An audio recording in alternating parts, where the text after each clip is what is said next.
I'm M. Sauter, better known as Pints and Panels. And I am Don Tess, better known as the Dawn of Beer.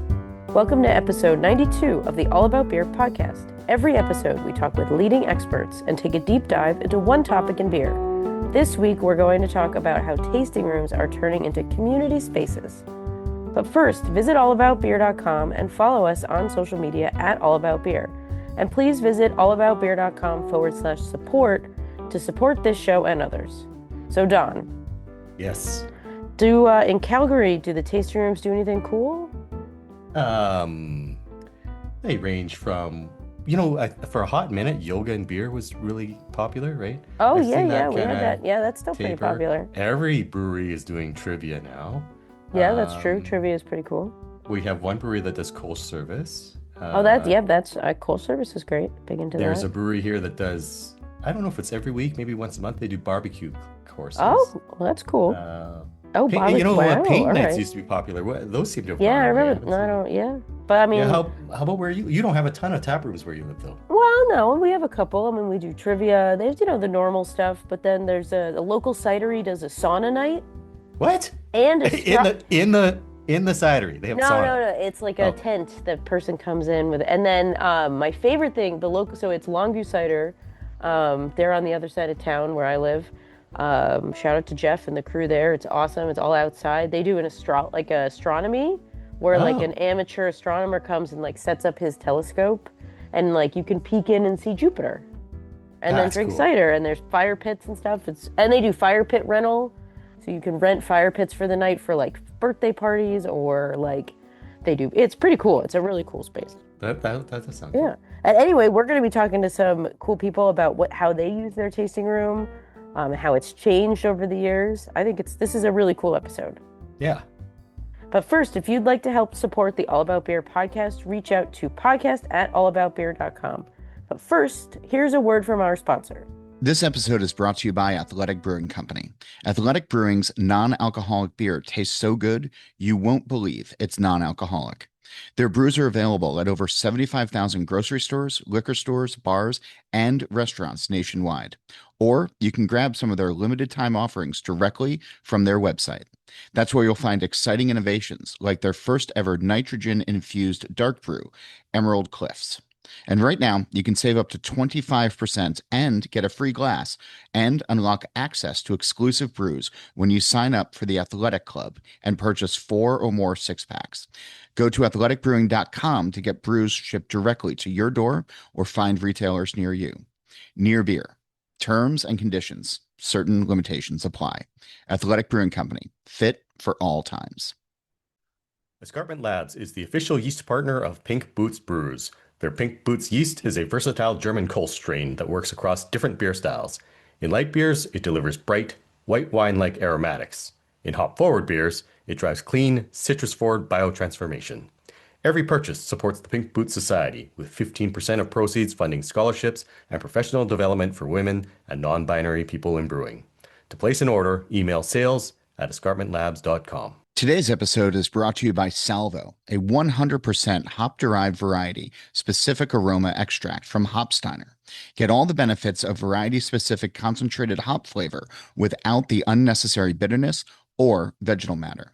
Salvo provides clean, concentrated aroma, scalable dosing, and yield savings efficiency. If your kettle and centrifuge could talk, they'd ask for Salvo by name. Ready for a getaway that blends culture, flavor, and centuries of tradition? Head to Flanders, the birthplace of Belgian beer culture. This year marks a decade since UNESCO recognized Belgian beer culture as an intangible cultural heritage of humanity, and there's no better moment to experience it firsthand. Explore Trappist monasteries, cozy beer cafes, and innovative breweries that keep Belgium's brewing legacy alive. Raise a glass to history, hospitality, and the spirit of Flanders, where every pour tells a story. Start planning at visitflanders.com. Ben Castle has spent his entire whole career in the hospitality industry, with 3 decades of experience across restaurants, microbreweries, operations, management, and finance. After serving as CFO for a local restaurant group, he joined Rheingeist over 2 years ago as VP of Finance and Hospitality. Welcome to the show, Ben.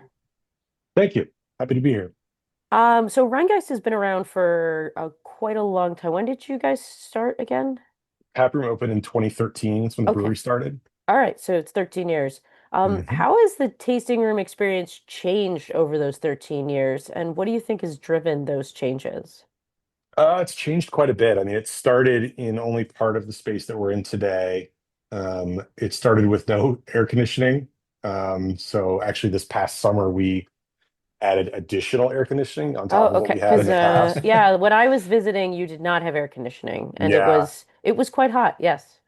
it was. So we had, for the HVAC nerds out there, we had 40 tons of HVAC for the entire space. We added 60 more. So it's very, very, very different. So this winter it stayed warm. This summer it will stay cool. It'll be really nice. Nice. So that's one big change. Also the canning line used to be in the tap room. A lot more production was in the tap room, but as we've grown, we've kind of grown out of that space and Hmm. then bought the whole building. We added the event spaces a couple years later, and now it's a kind of full functioning campus of events, production, and tap room. Cool. And like, I mean, when you first started, it wasn't a lot of events. Was that just did you always want to have events, but you were restricted by space, or are you responding to like nobody wants to just go to a tap room anymore? People expect to be entertained. Well, yeah, and I use the word events in two ways. One, we actually have dedicated event spaces. So like we have a wedding venue in the old part of the building. So that's what a lot of times when I say events, that's what I mean. But also we started throwing these kind of large scale events in the tap room itself. So, we've got a pretty unique tap room. It's really, really large. And we're able to host these kind of larger events. So like this beginning of March, we had Bachfest, which is a big Cincinnati tradition. Every spring, we were the official Bachfest hall, and we had the Sausage Queen pageant here in this tap room, Okay. which is super awesome. And it was, we sold about 7,000 beers that day in the tap room, Well, Wow. 400 or 500 pretzels. Like it's an all hands on deck day for the team where we open every bar we can put beer to. We actually have guest beers on those days. So we had 25 box from other local breweries in the tap room, which is not normal for us. Mm. So we can host those kind of big days. We have another one where we have a motorcycle show in the tap room. We do that every February, like late January, early February. So that's a takeover of a couple of days of load in of, we have a fire marshal here, like draining all the gas out of all these vintage motorcycles and have a huge show for one day only. Um, so we get to do Wow. that kind of really big stuff. We have another day where in November called Inked, where we are doing tattoos in the tap room. So we have 12 or 15 different vendors that come in and they'll do tattoos in the tap room. So it's kind of flash art. So it's stuff that they're prepared to do. You're not going to bring, a picture of your kid and say, put this on my arm. But it's all really cool stuff. It's very impressive. And we've grown that into 2 days now because we've had so much. The Saturday was so busy. We drew it into Sunday as well. And we get most of the vendors come back Sunday. But that one's If a really I fun one because we'll have people waiting outside at 10 a.m. when we open for that day. if I get a Rheingeist logo tattoo, will you pay for it? Yes, I will. Still no deal. But anyways. So with such a large space, how do you manage people who just want to come and drink in your tap room? So like I guess my example is I really dislike, I'm sorry people, this is you're gonna really hate me. I really hate live music. Like when I go to a Yeah, brewery, there's a brewery near my house that I love, and then sometimes I double check to make sure that they don't have, because they have mu live music all the time. I double check to make sure they don't have live music. And there's nothing worse than I just want to talk and like I got someone wham wham in the background, or I show up to your brewery, oh, you're closed this day for an event. Um, or I'm attending an event I didn't expect, and maybe that's a good thing. right. How do you manage expectations with all the stuff that you guys do? Well, you'll be happy to know we very, very rarely have live music in the tap room just because Excellent. it's such a big Wonderful. space. It sounds kind of terrible in there. We did for Bachfest. We had a authentic German band playing, which is really, really fun. But yeah, I talked to somebody the other day who said like, "Oh, I've only been to the tap room once, and you had this uh, giant motorcycle show going on. It was crazy." And then we'll have these other days, which are like crossovers where We're close to FC Cincinnati's stadium, our local professional soccer team. One day last summer, we had another big event we do is we have the Renaissance Festival that's up between Cincinnati and Columbus. They kind of open the season by coming to the tap room and taking it over for one day. And so they were all here with like, queens and like jousting and all kinds of crazy stuff. Wow. The same day we had an FC game. And oh no, it wasn't an FC game. There was a concert at the FC Stadium, a country concert, and a Reds game. So you had this weird conglomeration of like people dressed for the Ren Fair and people in cowboy hats and boots and Reds fans all like walking in going, what the hell is going on in this place? Well, that's kind of the best part of this. What this tap room does the best, I think, is we're kind of a really good town square that's indoors that has great beer. Oh, And those are the really great events that we do. So like we have a wrestling event coming up in the tap room on May 22nd, I believe, which is the third time we've had full on wrestling in the tap room. So we will sell 600 or 700 tickets for that. The Renaissance Festival actually spun off its another event. So part of that day is the Cincinnati Barbarians, which are like guys in armor beating the crap out of each other with hammers and swords and stuff. Sure. We brought them into the Ren Fair the one day, and then we spun it off into its own event in January, and it was like overwhelmingly. We were not prepared for the amount of people who came to this event. Um, it was crazy. It was one of the busiest days we've had all year. So we're definitely going to bring that one back. But that's the kind of stuff that people walk in and they're just like, "What the hell is this?" yeah. But but at the same time, you can come in here on a Tuesday or Wednesday afternoon, evening, and get a nice beer and go sit up on the roof, overlook Western over the Rhine, western part of that's the neighborhood we're in here in Cincinnati. Look at Union Terminal from the roof, and have a nice pint, and it's a really comfortable spot. So, and it has come with its challenges. I mean, one of the big initiatives we're moving forward with is food for the tap room, which we've never really done. And to be able to service that Tuesday, Wednesday evening where you've got, maybe, I don't know, 50 people in the tap room, and that crazy Saturday when you're going to cycle a couple thousand people through the tap room are very different propositions for a food service. So trying to find the right solution for that has taken us a bit and is something we're hoping to launch later this year or next. Oh, okay.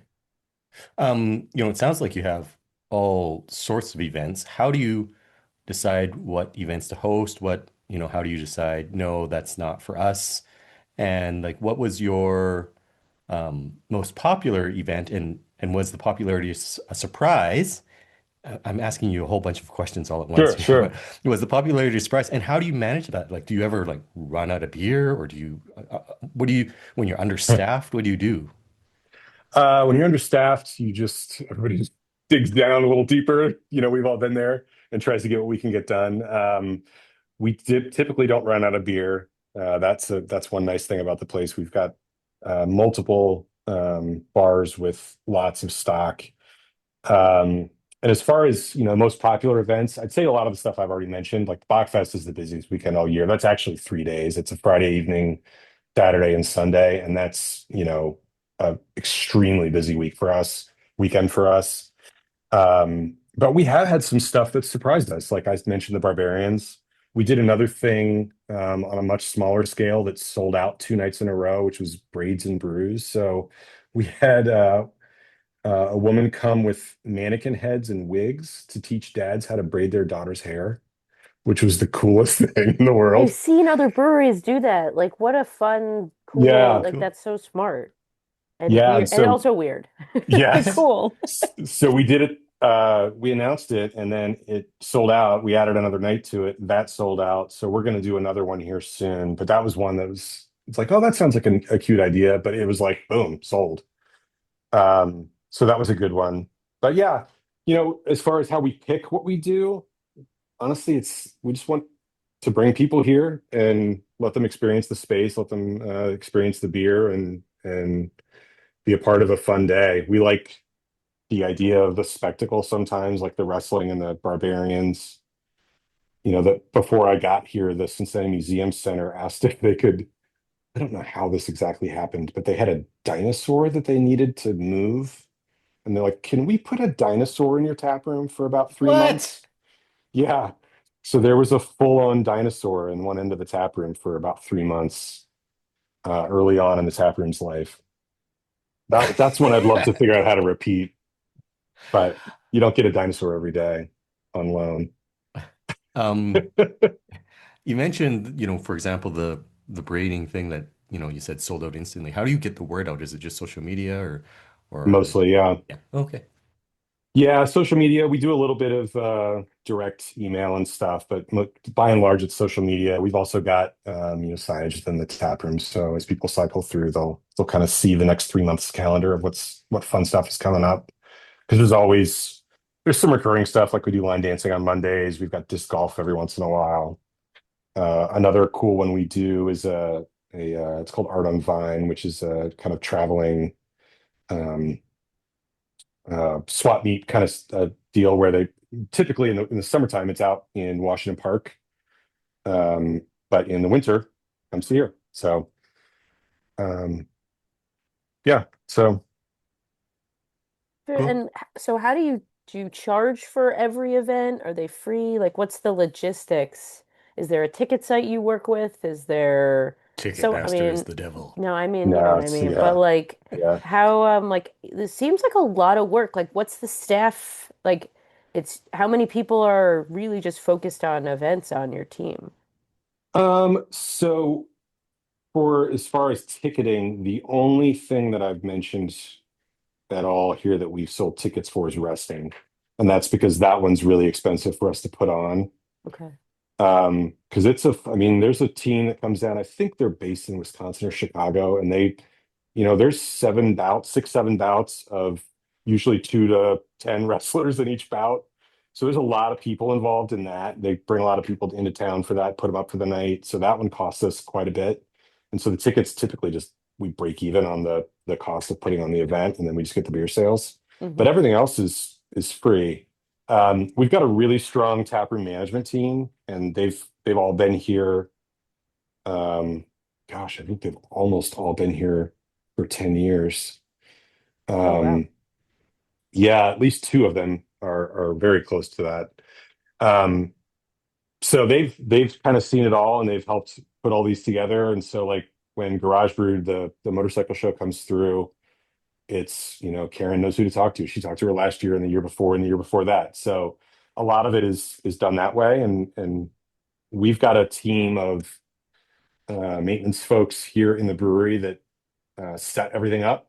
The team that does all the janitorial and the cleanup in the brewery and here in our other warehouse also helps us set events up. Because we're moving tables around in this tap room every day for different setups. Um, so yeah, it's a pretty good sized team that is able to put all these things together. So like let's say I want to line dance. I just Mhm. show up. Yeah, okay, that's a good point. So that is I think $10 Okay. maybe. But there's a teacher, Okay, right? yeah. So there's kind of an instructor and she's telling everybody what to do. Hmm. So that money goes either mostly or entirely to her Okay. for her time to get us set up. So that is ticketed as well. It's a good Okay. point. And then same with like if I want to learn how to braid my kid's hair, you said it's sold out. Is it just like is that free or because you just need to find out how many people are coming or is that That's a good question. I'm not totally sure okay. whether we No, charge for that's that or not. Yeah. I mean it's a cool event. It's just it's I the line dance I had like line dancing was underlined here because I've never seen a brewery do line dancing before. Yeah. And I've been to your space before and it is large and like perfect for that. Hmm. And I sent it to a bunch of friends who own breweries, and I was like, I'm into this. Like Yeah. I'd never seen it because like But you don't the like live music. but that's dancing. That I'm there to dance with I and there's and I'm assuming the line dancing doesn't have a live band or does Correct. it? So No yeah, live band. so Yeah. I'm just saying, you You're know, cool with that. I'm cool with that. Yes. Yeah, the other weirdest, maybe the weirdest thing we've used our space for, we had a wiffle ball league in the tap room for a while. In fact, I don't know if you've ever noticed this, but there is the outline of a baseball diamond in tape on the floor of the tap room. That's why. It's from the wiffle Ah, ball league that used to be in there. There were a lot of chairs and tables. There was an FC, I think, event when I was there for a Reds game.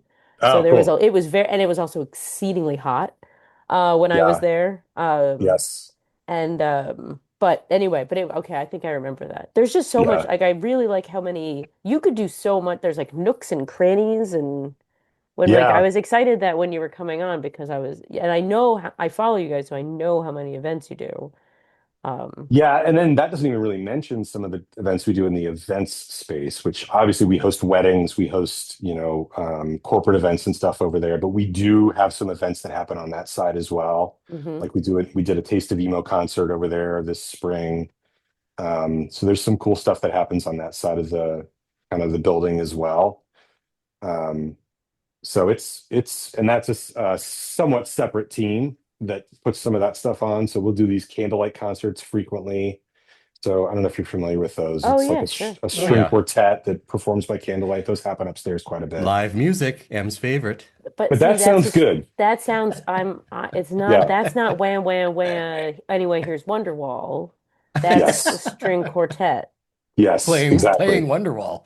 I mean, if they played Wonderwall, that sounds That great, has happened. actually. I Yes. was gonna say that sounds like something you guys would Yeah, do. our offices are directly below that space, and there was a wedding there, and they had a full mariachi band playing, like warming up before the wedding at the end of like a Friday or whatever day we were here, and the whole office was just like super excited and like in a great mood. Yeah, we had mariachi music every day. Didn't happen. So when, at the end of the day, you're a brewery, you need Hmm. to sell beer. So when you're thinking about events, do you think about, oh yeah, people, line dancers, they're drinkers, or you're just trying to get, you know, boots in the door, people to come in the door. And, when you were just a tap room, presumably everybody who came would came for beer. Now you're doing, Renaissance fairs and everything. There might be non-beer people coming. So does this affect the way you think of your tap room? Do you offer seltzers, cocktails? You mentioned food. How do you think about all of Yeah, this? yeah, for sure. So we also launched a line of NA beer called Ghost. We have Ghost Haze and Ghost Pills right now. So those are our NA beers that we offer that on the NA side. And we do have cocktails, we do have wine, we do have soft drinks, that sort of thing. And that'll expand a little bit once the food uh, kitchen comes up to the tap room. Um, but as far as, are we just trying to is the primary focus additional beer sales? I mean, yes and no. We want people to interact with the building and enjoy the space and have fun.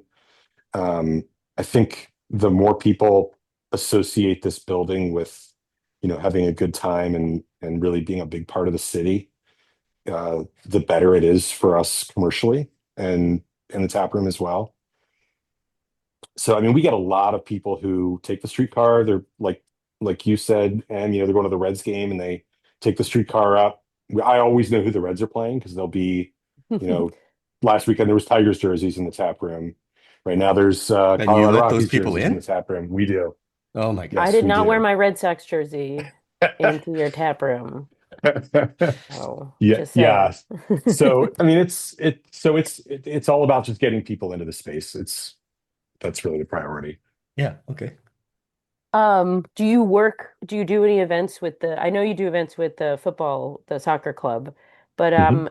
do you do any events with the city itself of Cincinnati? And do they like your events? Is there I'm not looking for strife or here. I'm just, since Sure. you are right downtown and you're on the street, Hmm. like, how does the city, um, I mean, is It's it a good good, for the economy, right? yeah, it's gotta Mhm. be. Yeah. I would Yeah. assume I they'd mean, be happy. yeah, they do like our events. They do attend our events. We don't typically do things, with the city or sponsored by the city. Okay.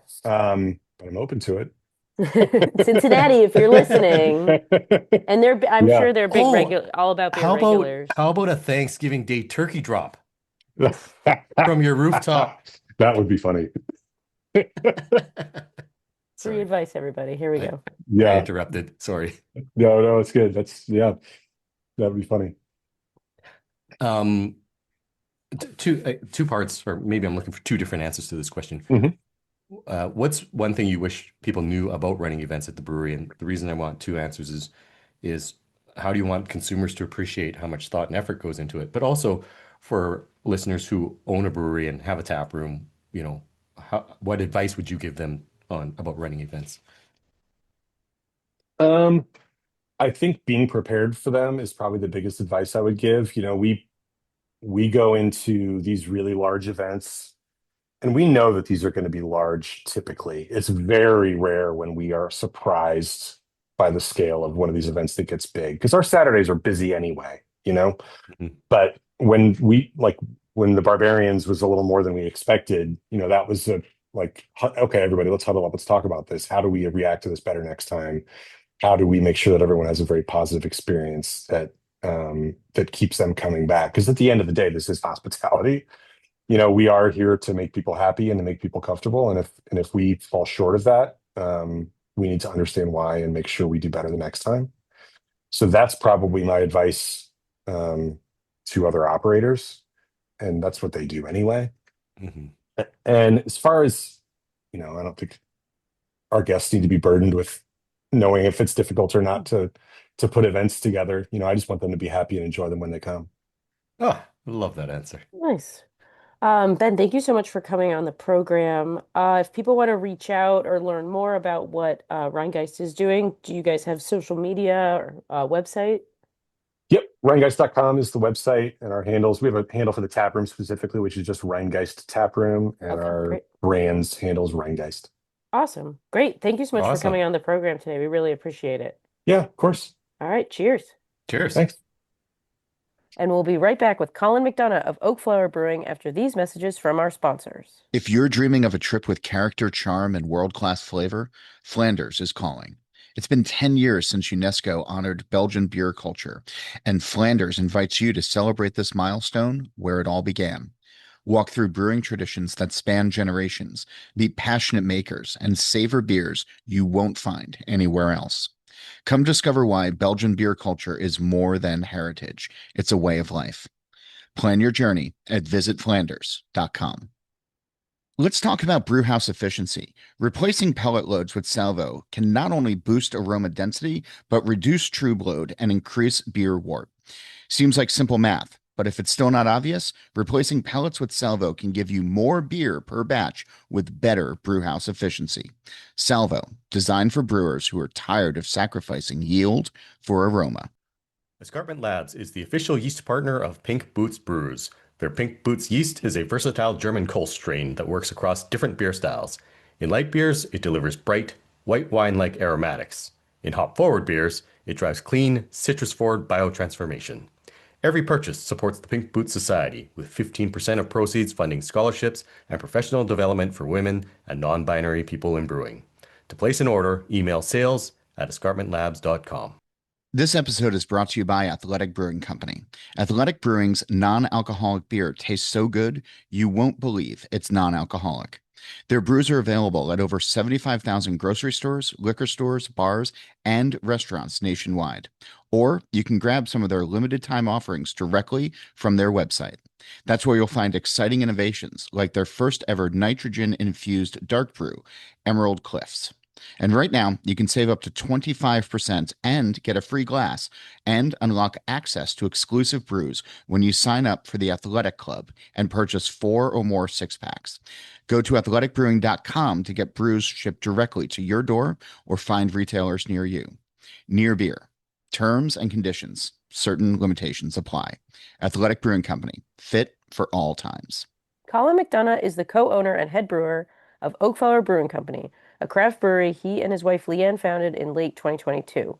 While their original plan for a small farmhouse brewery changed throughout the pandemic, their renewed focus on community and hospitality helped them develop Oak Flower as a true third space in their area, with the popularity of their hoppy beers and lagers drawing in folks from the surrounding communities. Welcome to the show, Colin. Hey, how you doing, guys? Excellent, excellent. So I recently visited your brewery, my first time there, so thank you for your hospitality. Um, but while I was there, you said something that was very interesting to me. You told me about how one time you were observing your customers' behavior, And I'm particularly referring to the layout of the tables and chairs in kind of the back room, and that you observed that behavior, and that led to some changes in how you know you moved to those tables and chairs. I seem to recall. So can you tell us a bit about that? What motivated it, and what benefits you've seen from that? Yeah, absolutely. So the little, dark secret I have here is that I do come from a marketing research background. My career before, getting into brewing and all of this, really did kind of revolve around seeing what customers were doing, how people were reacting with products or places, and kind of how to maximize everything around that and really just provide the best sort of place where people would feel comfortable, would get the things that they're looking for, needed, wanted, but also how to manage that in a way that is most productive for the brewery, right? I mean, fortunately, unfortunately, we always have rent to pay, we always have hops to buy, and if we can make everybody happy all at once, that's a good thing. So yeah, I mean, when you came in, you've seen the current iteration of the tap room, but when we originally opened, the front sunroom area that you're referencing wasn't part of our space. It was our neighbor who was running a different business. We eventually took that over and expanded into that. And so, it always was a fairly small space all around that we really had to try to make the best use of while also kind of hitting all the marks we wanted, like having a big long bar that people could actually sit at and drink rather than just order from, and having various kinds of seating that people could use, whether they want to sit on a couch, sit on a tall stool, sit, like I said, at the bar or at a table. The area doesn't have a ton of breweries all packed in on each other. So there are still lots of people who come in who aren't familiar with a lot of the more typical warehouse type breweries in the area or how to navigate them. So a lot of those experiences, that we've had going to breweries kind of was filtered into the way we laid out the tap room. So long way to get back around to that sunroom area. We took that over, and we had thought at the time, we'd love to get a big communal table in there. This is a little bit set away from the main hustle and bustle of the tap room, so folks can come in, they can share the space, they can all, have a couple different groups in there all utilizing a big long table. What we eventually realized was it kind of became the de facto secret private party room. People would kind of come in, a whole bunch of folks would go and storm into that room when, if it wasn't being used, and then they would either, I guess we had two options. It was either we'd have two people who would sit as close to the doorway as possible and nobody else would use the room, which could hold, 20 or so folks, or we'd have 20 to 25 people who would jam themselves in, and they would get too comfortable and they would be there for hours upon hours, ringing up, a tab of $30 or something like that. Okay. So, one of the many instances of where, we saw something that people were enjoying, but it just was not the most productive use of our space. And again, you've been in there. It's not the biggest space. We really have to do our best to accommodate as many people as we can, because there's been plenty of times when folks come and there's nowhere to sit, nowhere to go, and then they either hopefully buy some beer to go or they turn around and head back on out. So yes, since then we've removed that big long table. We've put in a bunch of more kind of two-person high top seating areas. So it works out fine for closer to our intended target of being a space where we could have a couple different parties settled in there, but it also does still work. If there's a bigger group that goes in, they can just kind of use the tables as they see fit. And so has that change resulted in extra revenue, do you think? Yes. Oh, yeah. Yeah, absolutely. It's been I think I've mentioned to you, it's been this kind of slow evolving balance of making folks comfortable, so they feel happy, they feel, comfortable in the space. They don't feel kind of put off by anything in there, but just uncomfortable enough that they're not going to sit there for 6 hours and With one buy beer. almost nothing. Yeah. Yes. Yeah. Yes. 1 5-ounce pour. Yeah, exactly. Try to avoid that if we can.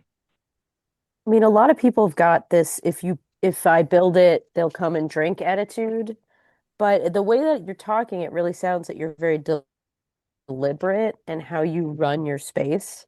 Do you have any advice for other brewery owners about best practices?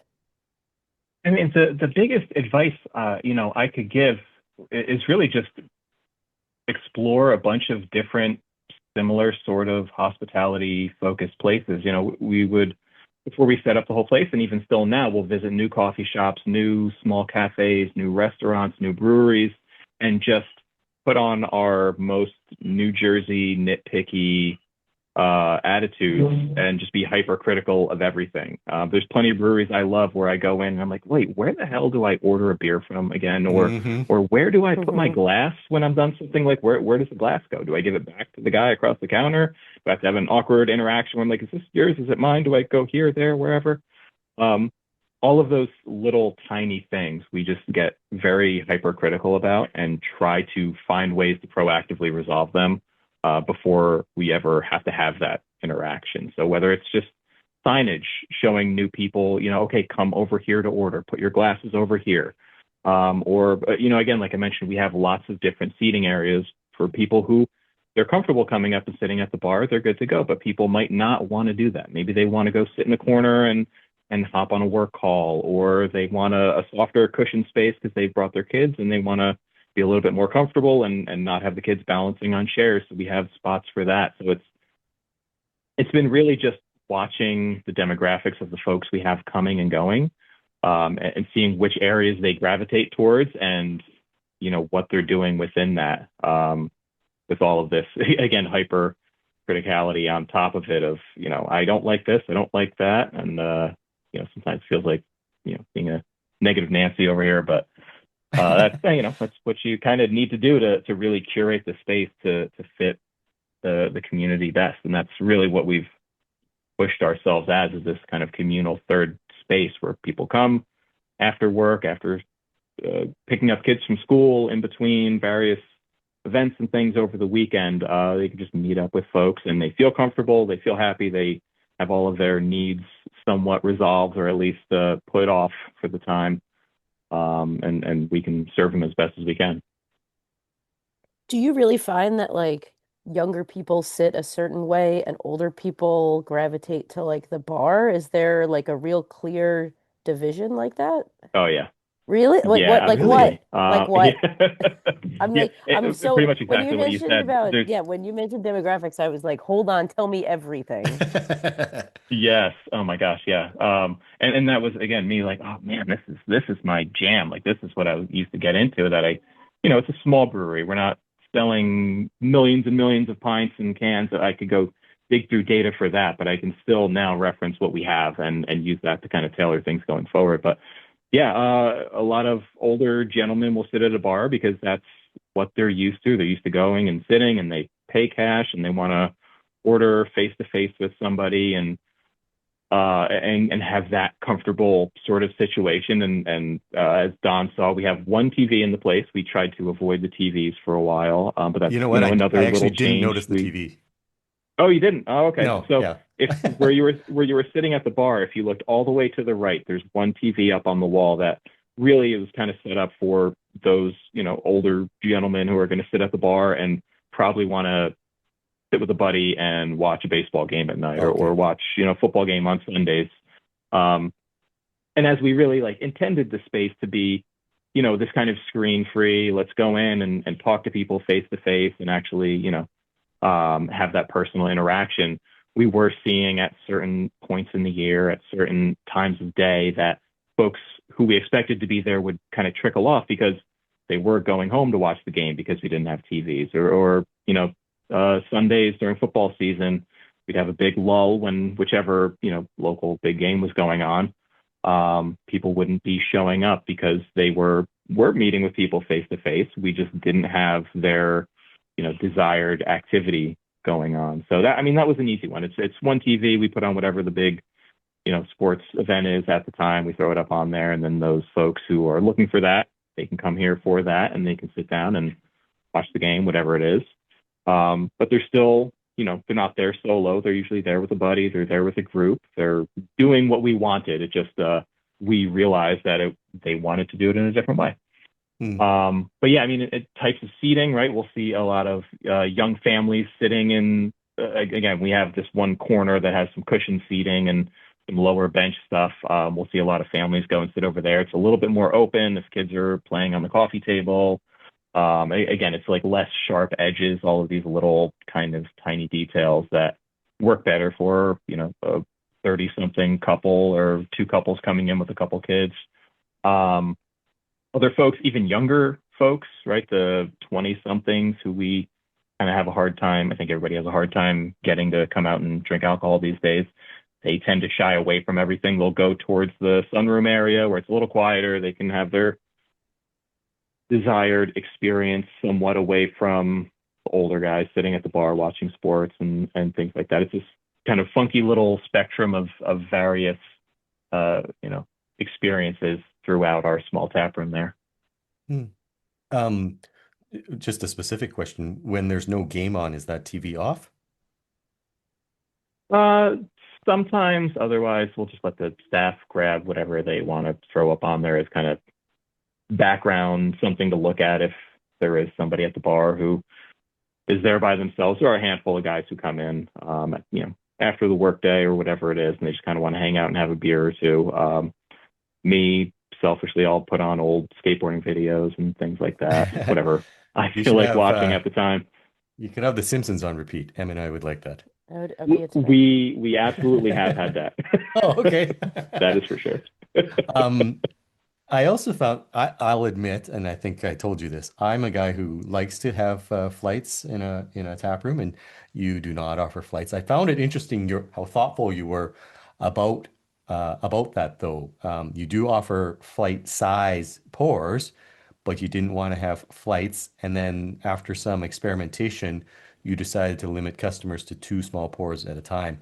Can you explain your logic there? Sure, yeah, and some of that was just the bounce back of being in the craft beer space and going through plenty of breweries with flight boards where you get folks coming in and they just want to try a million things and they try them and it's all for naught and they kind of head on their way, and it's just the novelty of it. And if there was anything I could try to limit, it was just the novelty of trying a million beers and not really giving a shit about any one of them. So we were trying originally lower ABV beers, go for a bigger pour. We'll give you a taste. You can kind of try your way through few beers to get to that bigger pour that you really want to sit down with, which was fine. Originally, right, we always had those small kind of 4-ounce taster glasses.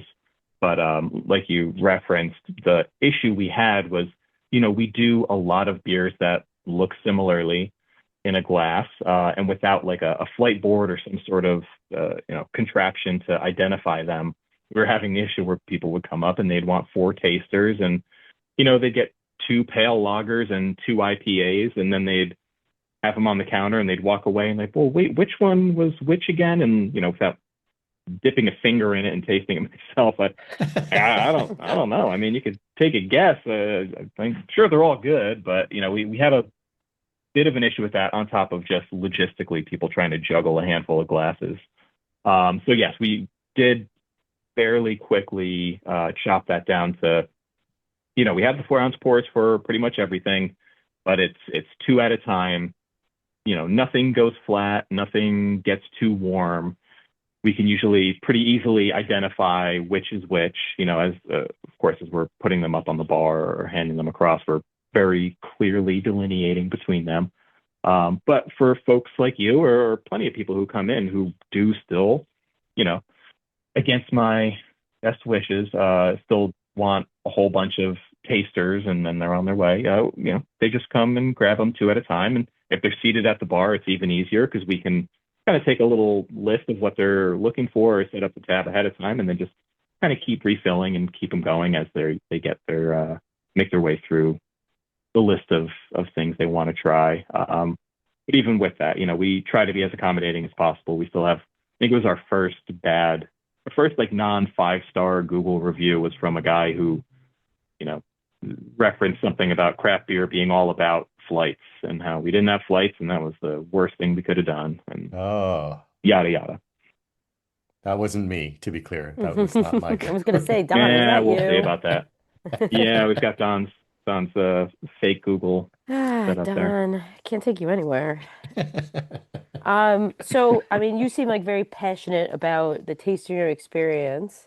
How do you train staff to be as observant and as diligent as you are? It's that's been tough for me. I will say for whatever it's worth, the guys who I have working in the production space with me in the back, they just kind of organically worked. We just happened to fall into two guys who are super passionate, very critical, similar taste. We all kind of similar enough, but different enough that we're not pigeonholing ourselves. But that part was easy. The tap room staff, just by nature of it being, it's a part-time gig for most people.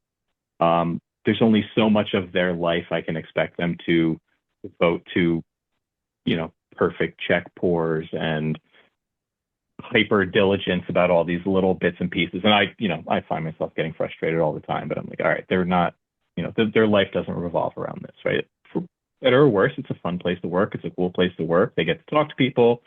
Beer's good. That's all cool. So we've really just had to, fortunately, unfortunately, pull new people in until we found the right mix of folks who were passionate about beer and understood the level of quality we were expecting out of things, and also had that eye for how to navigate around a bar and keep an eye on what folks are and aren't doing. We have regular staff meetings where we kind of push folks to identify these sorts of things. Hey, what's working? What's not working? What feedback are you getting from customers that they wish we had this type of beer, that type of beer, or Flight different boards. glass sizes. So, what was Just that? kidding. I said flight Oh, boards. yeah, flight I'm boards. just kidding. Yeah, they know if they bring that up in a staff meeting, they're headed right back out the door with their pizza slice.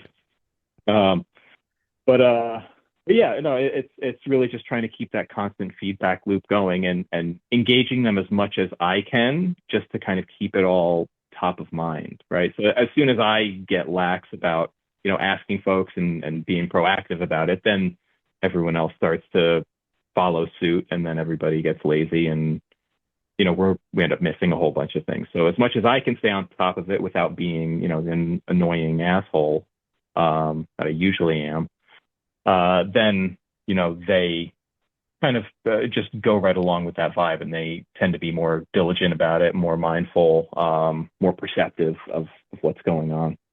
Yeah.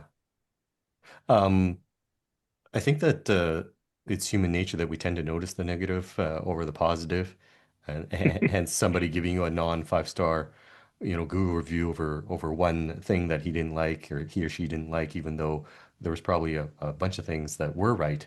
So what do you wish customers knew and appreciated about a good taproom experience? I mean, it's almost exactly that. The things they don't notice, and the things that we don't see pop up are really the best parts, right? If somebody comes in and they return, that's success. That's it right there. I don't need a Google review. I don't need a pat on the back or anything like that. If they've felt comfortable and they've had nothing to complain about, and they come back and they bring a friend or they tell somebody else, we've done a lot of good work based solely on word of mouth, and that's really kind of like the biggest compliment I can get is when, oh, my buddy comes here all the time. He says I got to come here. Or my sister was here and she says it's an awesome, comfortable place. I've never been to a craft beer joint before. Can you kind of walk me through how this works? Like all of those things. That's kind of all I want to see. Excellent. Thank you for this, Colin. Before we let you go, can you pardon me, can you share your social media handles so people can see all the cool things happening at your brewery? Yeah, sure. So we're mainly right on Instagram and Facebook. It's both of them at Oakflower Brewing. You can check out our website, oakflowerbrewing.com, but it's a lot of the same information there too. Instagram is really where we're most active, and if you get a snarky reply back to your messages, it's usually me. If it's something nice, it's usually my wife, Leanne. Okay. Awesome. Thank you, Colin. I really appreciate, again, having been to your tap room, I really appreciated how thoughtful and deliberate you were in the layout and it shows. So congratulations for you on that and thanks for sharing your time. Yeah, thank you. Awesome. I appreciate Cheers. it. Thank you guys for having me on. Yeah, of course. Cheers. Cheers. So, Don, what did you think of that episode? I loved it. Of course you did. Yeah, people who follow me on social media know I rant about things like menus and Well, tap me for live music. Now everybody knows that I hate live music. Yeah, and I was excited to talk to these guests because they're two that are doing it right, and Yes.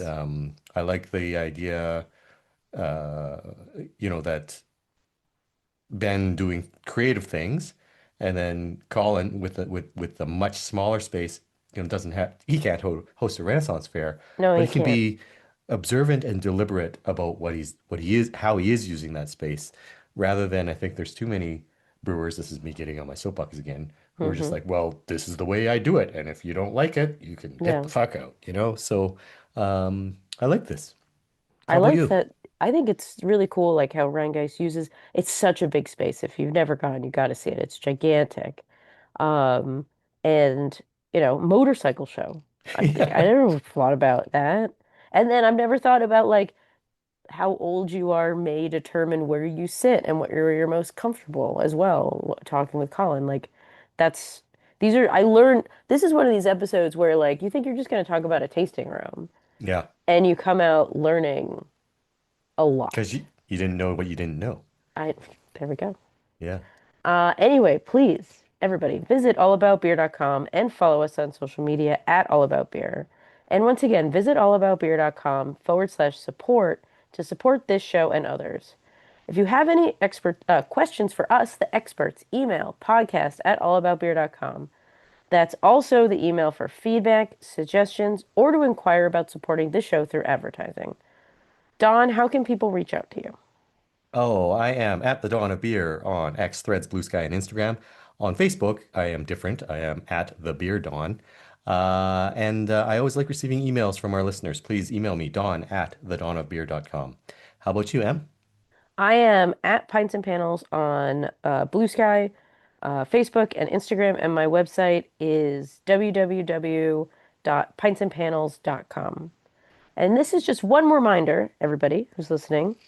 Please share this podcast with your beer loving friends so we can grow our audience and help spread the word of good beer. And maybe drop an email to our sponsors and let them know you appreciate them helping you bring this show to the masses. And let's get one more word from our sponsor. Searching for a destination with deep roots and unforgettable tastes? Discover Flanders, home to one of the world's richest beer cultures.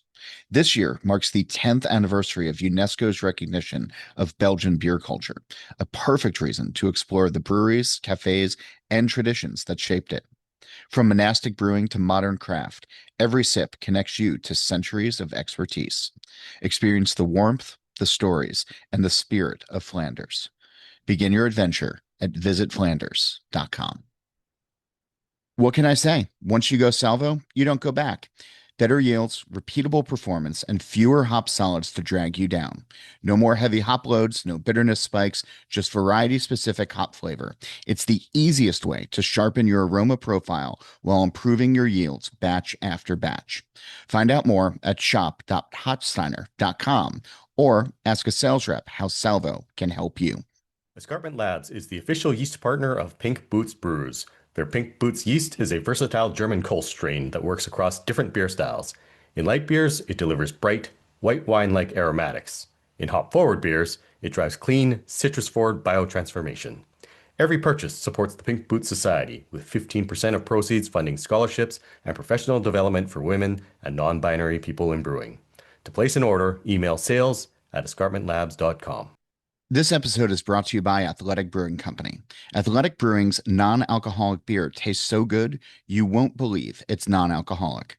Their brews are available at over 75,000 grocery stores, liquor stores, bars, and restaurants nationwide.